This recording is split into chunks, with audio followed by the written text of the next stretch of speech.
Hello everybody, my name is Mark. Welcome to another video in my video series, The Profitable Investor.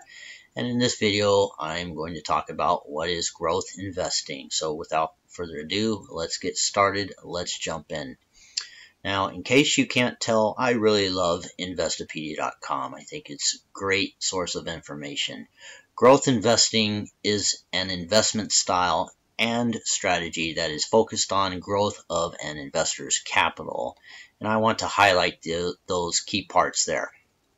Those who follow the growth investing style typically invest in growth stocks, companies whose earnings expected to grow at above average rate compared to its industry or the overall market. So I've highlighted the key parts: growth and capital, investors' capital, otherwise known as capital growth strategy. Now, growth, the definition of growth, and this is courtesy of the dictionary, and I highlighted the main part that I think applies to money. Growth is a stage in the process of growing or size. So think of the word size and think of the word growth. Okay, so if you have a nest egg, this is what you want it to do. In 1 year, you want a nice, pretty little golden egg, and in 5 years, you want it to get bigger, and then 10 years bigger, and 20 years, you want it to be nice and big. Okay, so there are 4 ways you can do that. How do you grow your nest egg? The first way is saving money. The second way is appreciate value of your investments. The third way is earn interest, and the fourth way is trading, and I'm going to explain all of these. So first one, saving money. Now, you've probably heard this before: a penny saved is a penny earned, and this quote is credited to Benjamin Franklin. And here I have a picture of the S&P 500 over the last 20 years, and right here I have circled the last recession we went through, which was back when the housing market crashed in 2008-2009, right around the turn of the presidency from President Bush to President Obama. And the reason why I put this up is because during that time I lost a lot of money. I had a lot of money in a stock that went belly up, and I lost a lot of money. Well, guess what I did to make it all back? Right here. I saved a lot of money. And I didn't invest that much until after I saved the money. And all that money I saved, I earned, right? I mean, I saved it from my job, which is earned income, and then I saved it, and then I was able to get back in the game again, okay? And I follow the rule that I always pay myself first. Every month when I get my paycheck, I automatically put in 20% of my paycheck, okay? And that number is going to be different depending how much money you make and what your living circumstances are, your bills and so forth, but that's what I do. And most of the times I achieve it. Some months it's harder than others, but generally I achieve that goal, and I'm able to max out my retirement account, my Roth IRA, okay? So, number 2, the second way to grow your account through growth investing is appreciating value of investments. And this quote, credited to Albert Einstein: compound interest is the 8th wonder of the world. And you might have heard of this rule, the rule of 72. You simply take the number of 72, you divide it by your interest rate you're earning, and that's how long it's going to take your money to double. So if you earn 5% per year, your money will double in 14.4 years. 10%, your money will double in a little over 7 years, and in 15%, your money will double in less than 5 years, 4.8 years. So that's pretty good.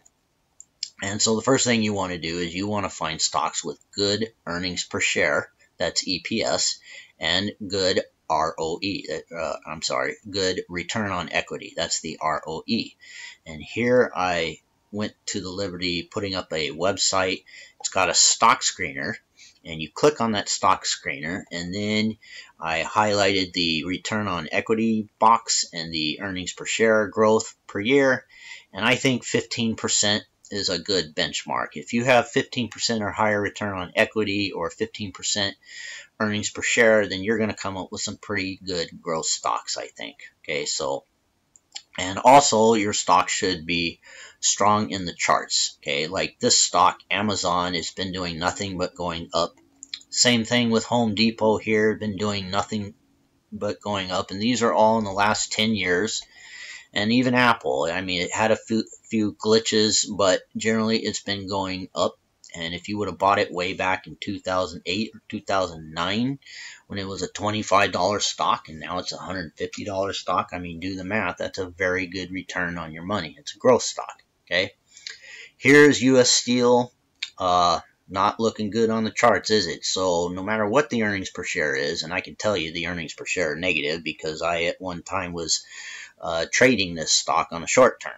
Okay, and so I happen to know this company is losing money, and I think it is being subsidized by the government. So you got to be careful. You don't want to invest in stocks like these long term. These are short term stocks, but this is not a good stock for the long term. So I wouldn't be touching this one. Okay, and another thing you can do is throw in moving averages. Okay, so here on Amazon, I put in a 30-day moving average as an example.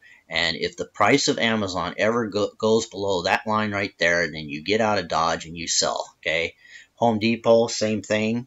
If price goes below that line, you get out of Dodge, you sell. It will protect you just in case. And Apple here, this here I think is a great example on how to use the moving average. There are two parts where the price went below, as you can see where I highlighted, and you would have got out of Dodge, you would have sold, and then once the stock goes back above the line, you get back in, okay? And even though Apple never took a big dump below that 30-day moving average, it was a good line in the sand to draw, okay? And it will protect you just in case something really bad happens, okay? Now number 3, earned interest, and there are bonds will give you interest, dividends from stocks as interest, and also rental property. I got to throw that in there. So first, bonds, okay? And here I put a chart of the ratings, and you want to, oops, I'm sorry, I went too fast. You want to try to find stocks that are at least A, high-grade stocks, A or higher. Triple A is the best. And now back to this slide here. I highlighted the AAA stocks, and you could just click on those and you could see that the longer years give you more interest. The municipal bonds generally are tax-free, so if you look at the 10 to 20 years, you can earn about 3.5%, maybe a little less, and that's generally pretty safe. Bonds are considered to be a safe investment, more safer than stocks, okay?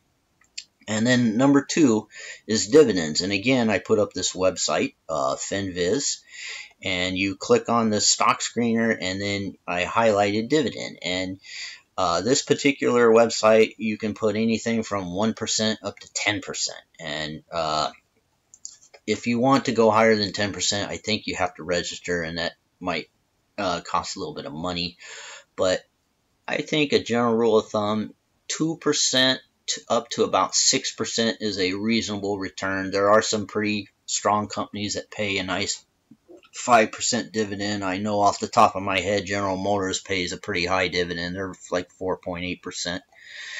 And finally, rental property. And let's say you spend $200,000 on a home, you pay, and then you rent it out for $1,000 a month. You're going to earn $12,000 a year. 6% interest, and then you got to subtract mortgage payments, monthly expenses, maintenance, property taxes, and evictions if somebody tries stiffing you. And then that will probably lower it down to maybe like 3 or 4%, but it's still income. It is good. Real estate is considered to be safe because real estate doesn't go bankrupt. Houses aren't companies, right? They don't earn money, right? They're houses. They're a place to live. And the best thing is you can reinvest your profits, take all that rental income, and buy 2 houses or 3 houses. So number 4 is trading. Okay, and trading is very simply buying low and selling high, or buying high and selling low over a certain time period, and which would be short selling, right? And proof in the pudding here. Okay, this here I decided to put up a record of my transactions that I made on a particular stock. Right, actually, it's an ETF, Nugget, NUGT. It's an ETF on the gold mining companies, and I highlighted the date that I did it.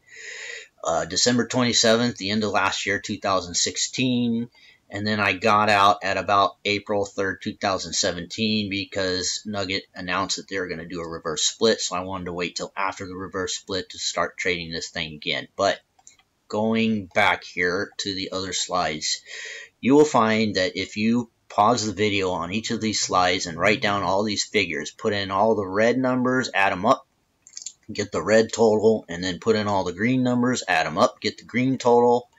And then if you subtract the red total from the green total, you will see that I came out ahead $763.39. If you don't believe me, you can go ahead and pause the video and put all that in your calculator and do the math. It's pretty cool. And who is going to tell me that I'm not investing, right? That's money that I made. Now, here I put up Nugget.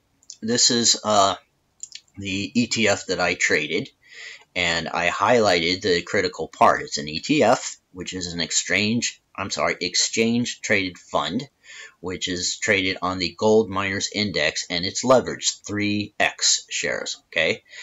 And I put a description and I highlighted the critical part. It is structured to perform 300% of the daily performance of the gold mining index. That means it's leveraged. So in other words, you do not want to hold this for the long term. This is a short-term asset, but over the long haul, it will continue to deteriorate in value due to the leveraging effect of the options and so forth. So good for short term, bad for long term. And again, I made $763.39 in that 4-month period. And who's going to say to me that I am not investing? Who's going to say that I'm just trading, right? It takes money to make money. I had the money. I did all the work. I have my own methodology that I used. And you will see there under some of the transaction, you will see where it says call, right? Call and call, right? Like if you go like the second one down, you will see that I sold 2 calls and I took in a credit of $201, and then I did it again 2 things lower. And that's the key on how I made so much money, is because it hedged me to all the volatility of this 3x. 3x funds are very volatile. So I am an investor, even if it's only for a short time, and I'm making money.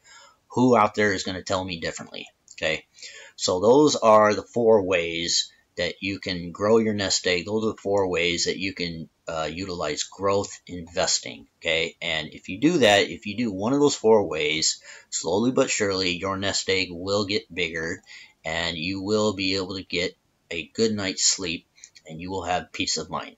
So that's it for this video. Thank you for watching, and I will see you in the next video.